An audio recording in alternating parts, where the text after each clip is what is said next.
श्री गुरुवे नमः। अखंडानंद बोधाय शिष्य संताप हारिणे सच्चिदानंद रूपाय रामाय गुरुवे नमः।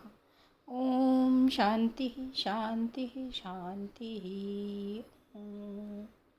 प्रणाम। भगवान पुरुषोत्तम योग स्वामी अखंडानंद सरस्वती जी का दिव्य ग्रंथ और भगवान इसमें श्रीमद् भगवत गीता के 15वें अध्याय की व्याख्या चल रही है भगवान, और मंत्र नंबर है 15। तो आगे अर्जुन को संपूर्ण गीता सुनने के बाद स्मृति की प्राप्ति हुई। नष्टो मोहा स्मृति लब्ध्वा, नष्टो मोहा स्मृति लब्ध्वा। भगवान कहते हैं कि मैं सबको स्मृति दे रहा हूँ, और इसको स्वामी जी एक दृष्टांत के द्वारा समझाते हैं। हमारे एक मित्र सिंध के थे, वे वृंदावन आए थे, उनके साथ 100-150 उनके भक्त लोग थे। जब लौटने लगे, एक छोटा सा स्टेशन आया जहाँ गाड़ी 3 मिनट ठहरती थी। उनके हृदय में ऐसी प्रेरणा भीतर से आई कि गाड़ी में से उतरकर प्लेटफार्म पर खड़े हो गए और उन्होंने कहा कि 3 मिनट में हमारे सब सत्संगी यहाँ उतर जाएं। हमारे भीतर से प्रेरणा आ रही है कि यहाँ मुसाफिर खाने में बैठकर सत्संग करो।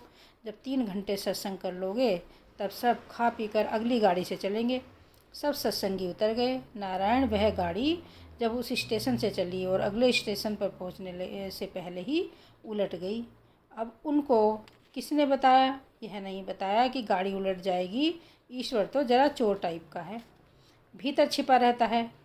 यह नहीं बताया कि गाड़ी उलट जाएगी, यह बताया कि यहाँ उतर कर हमारा सत्संग करो, हमारी चर्चा करो। माने अपनी स्मृति दी और संकट से बचाया।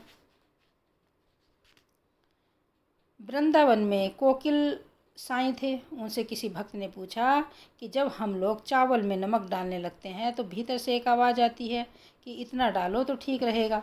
वह आवाज़ किसकी होती है? साईं ने कहा कि यह ईश्वर की आवाज़ होती है, वही भीतर बैठा है। नमक डालने का सहूर भी वही देता है। यह ज्ञान कि दाल में कितना नमक डालना चाहिए भीतर बैठा हुआ ईश्वर ही देता है। यदि भीतर बैठा हुआ ईश्वर ज्ञान न बांटता रहे, प्रकाश न बांटता रहे, तो जगदांध प्रसंगा, सारी दुनिया अंधी हो जाए। किसी के दिल और दिमाग में कुछ सूझे ही नहीं। आँख देने वाला यही भीतर बैठा है। एक बार मेरे एक मित्र गंगोत्री से आगे गोमुख गए। जब स्नान करने के लिए गंगा जी में घुसे तो उनके भीतर से ऐसी आवाज़ हुई कि तुम किनारे न रहकर घुस चलो धारा में। वे घुस गए। भीतर की आवाज़ का आदर किया। घुस गए तो क्या देखते हैं कि बर्फ़ की सैकड़ों मन की चट्टान ऊपर से नीचे चली आ रही है। उन्होंने समझा कि अब मृत्यु आ गई और आंख बंद कर सिर झुका लिया।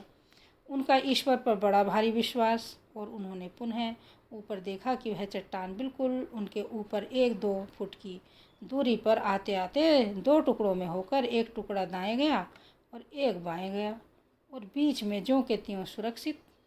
उन्होंने देखा कि ईश्वर कैसे रक्षा करता है।